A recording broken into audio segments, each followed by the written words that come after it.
All right. As I alluded to at the top of the show, I am going to be on site in Indianapolis this weekend at Lucas Oil Stadium. It should be a blast. Indianapolis, one of the best cities for a sporting event like this, in my opinion, in America. It's all basketball, and we've got four worthy champions battling it out here in what should be one of the more high-level Final Fours that we have seen in a very long time. Illinois and UConn is the early game on Saturday. And you can click into the predictions hub for us, and we'll just take a closer look at everything the model forecasts here. This line has jumped around a little bit. This opened, I want to say, at Illinois by 1.5. Then it was bet up to Illinois minus 2.5. I think it got all the way up to Illinois minus 3.5. Back down to 2.5. I think some money is going to come in at UConn if we stay at 2.5 here. The latest that I saw actually just right before recording of the show was that it was 1.5. And look, the Dimer site updates in real time, so it may have moved since the show started yet again. Won't be the first or the last time that we've seen this happen to a Final Four line where it just keeps teeter-tottering all week. What I would say in terms of a preview here, pretty much all analytical backs Illinois to win by a more sizable margin than a 2.5 or a 1.5 point spread. Ken Palm likes Illinois by 4. Obviously, you see our projected final score here at Dimers is 70-68. I think in general, there's a little bit of a Dan Hurley tax, which is applied to the preview of this game because he's the best coach in the sport, and UConn has an absurd record at this stage of the tournament throughout his tenure. They just do not lose when they get here. They rarely fare to cover the spread when they get here. And we are talking about an Illinois program that is led by Brad Underwood, that is in the first Final Four of his tenure. And when these two teams met earlier this season, Dan Hurley beat him by 13 points at Madison Square Garden. And when these two teams met in the Elite Eight 2 seasons ago, there was a 30-0 run in the middle of the game as Dan Hurley's second national champion in as many years just dismantled one of Brad Underwood's best teams. So look, the coaching element of this is very real.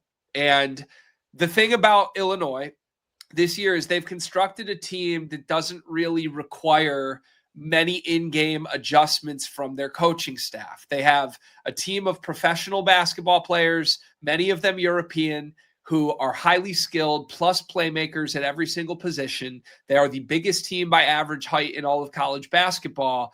And they've got a lottery pick freshman in Keaton Wagler that never turns the basketball over. They've resulted in this mismatch hunting offensive scheme that just, it kind of defends Brad Underwood from himself.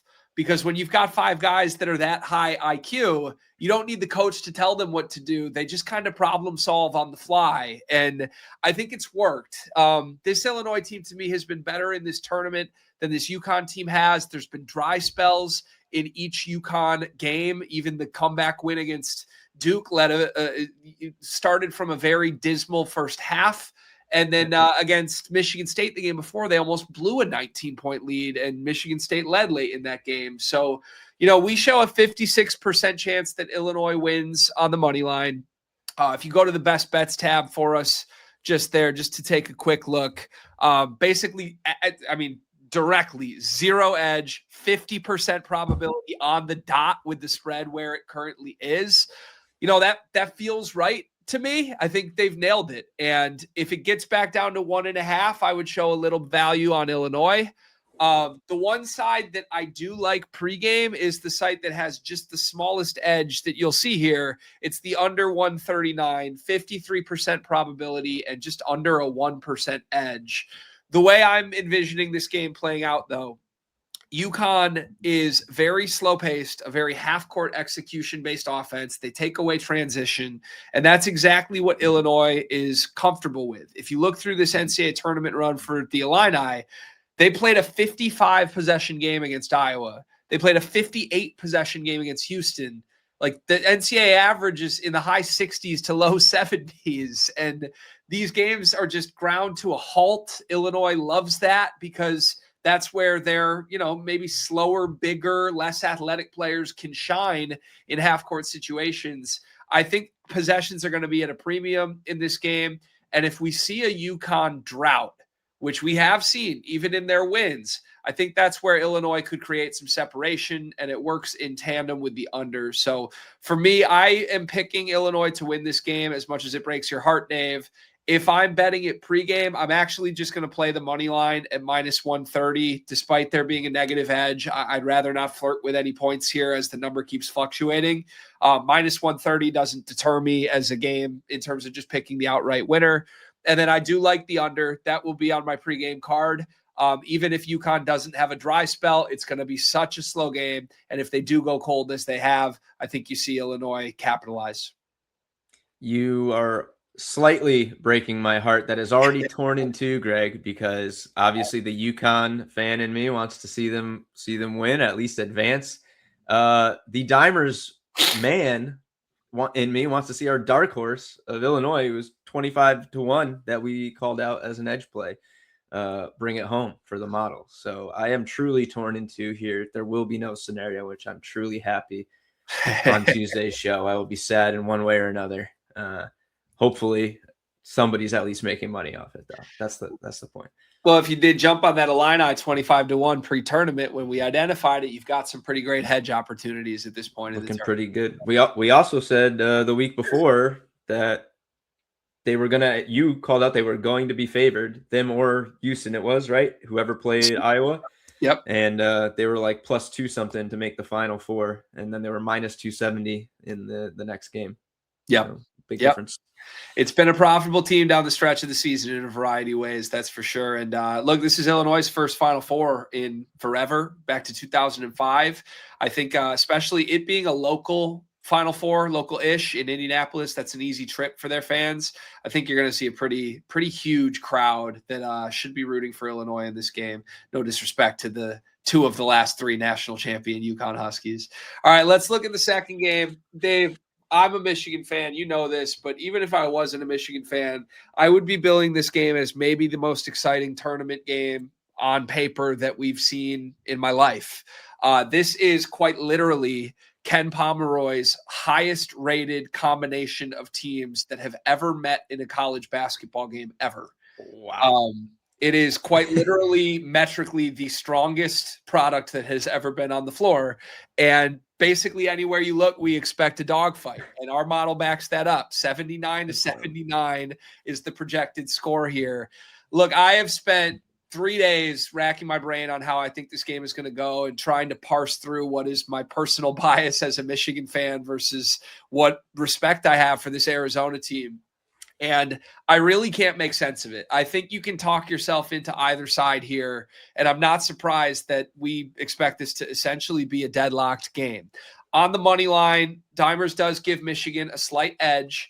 And I think that's probably the right answer.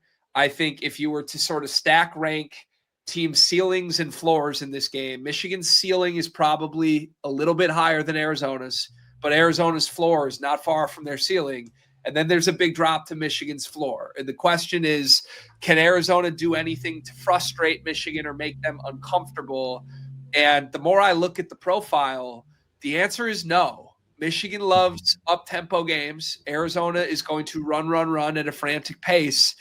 You look at all 3 of Michigan's losses, one of 2 things have happened. Either the team has grounded them to a very, very slow pace, or they've bombed threes. And Arizona does not do either. They do the opposite. They run, and they are one of the lowest volume three-point shooting teams that college basketball has ever seen. So in those 2 main ways, it's kind of feels like Arizona will be drawing dead into what Michigan takes away best. Their interior defense, their paint dominance has been on full display all season. Now, Arizona's has 2. But I think Michigan's rebuttal to that being taken away is a little bit stronger. They've got better passers on the perimeter. They're more comfortable, more willing shooters, and they can get hot from 3 a lot more. We've seen that more this year than Arizona. The other big variable in this game is Michigan's superstar, Yaxel Lendeborg.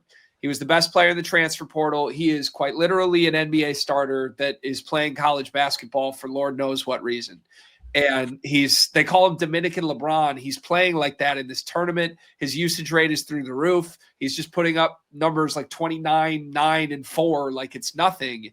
And there is no matchup for him in the country. Now, Arizona probably has two guys that will spend time on him that maybe are better suited to guard him than anyone Yaxel has seen. One is Ivan Karchenkov, the freshman international player who is 6'7", 230 pounds. And then the other is Koa Pete, another freshman, American kid who is a winner, who's won a lot of championships at the prep levels, 6'8", 235 pounds.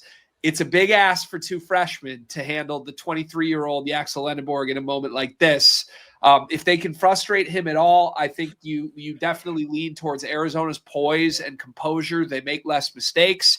But if Yaxel is comfortable, like I said, it's going to be an up-tempo game. I really do think Michigan's best is probably the best unit here. So that's a really long-winded way to say this should be an amazing game. I can't convince myself with enough conviction to play either side coming in. I will say, as far as the line, I am a bit surprised that it's not just a pure pick 'em. I think Arizona as a 1.5 point underdog is not where I would set it. And if you just want to blindly take the plus money on the underdog to win here at plus 105, I think there's enough reasoning to talk yourself into either team getting plus money at this point in the season, feeling crazy. But I will say this, there's a couple fun ways to bet this game in terms of props that won't show up on the Dimer site, but you can bet, the largest margin in this game to be under a certain threshold. I also like the eventual outcome of this game to be within 5 points either way. It's plus 140. If you really think this is a game that's going to come down to the wire and you see both teams at their best, that's a fun way to play it. We really haven't seen either team get ran out of the gym. Anytime they lose a game, it's come down to the final possession. That's just how good they are. So, again, there's some cute ways to bet this in terms of just a watching experience. Get ready for a classic.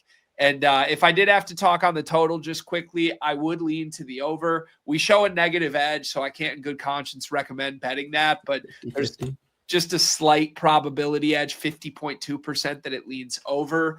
Again, this is just going to be a crazy high possession game. These are two of the very fastest teams in the country that feel that their biggest advantage is to run, and wear the other team down. It's going to be a battle of wills, a battle of talent, and expect a classic if both teams play well. Your guess is as good as mine. What happens?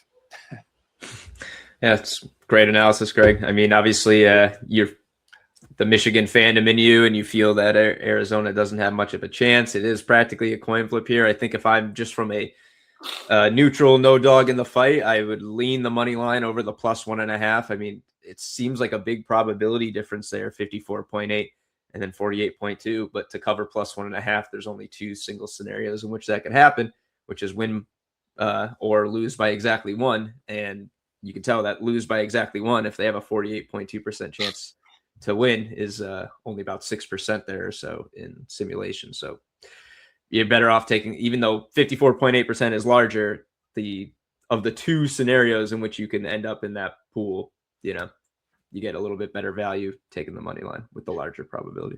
Well, that's almost just looking at these percentages to do some quick on the fly analysis too. If we sort of assume, there's a 6% gulf between an Arizona win and Arizona losing by one, we're assigning a 6% outcome to that one specific point discrepancy. Back to that prop I talked about within 5 points either way. Yeah.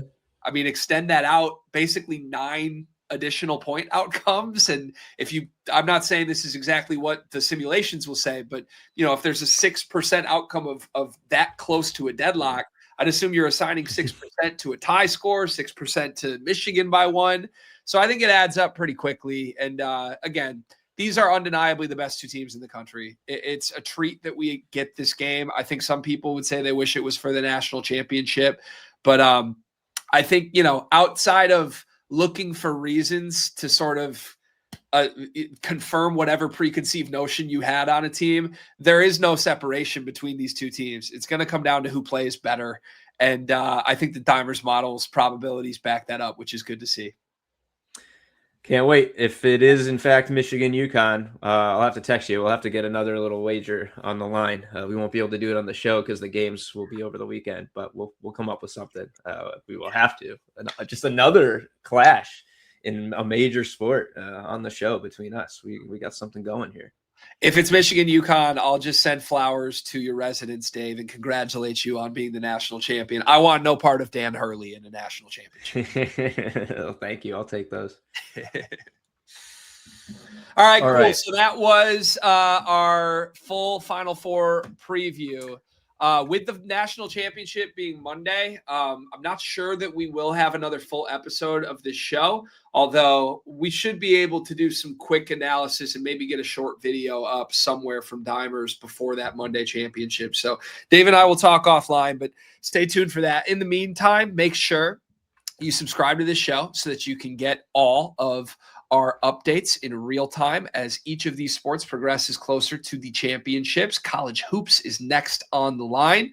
And also get Dimers Pro. Get your 3-day free trial only on the app. Try it out. If you're a college hoops fan like me, there's no better time to start a 3-day free trial than now before these Final Four games get done.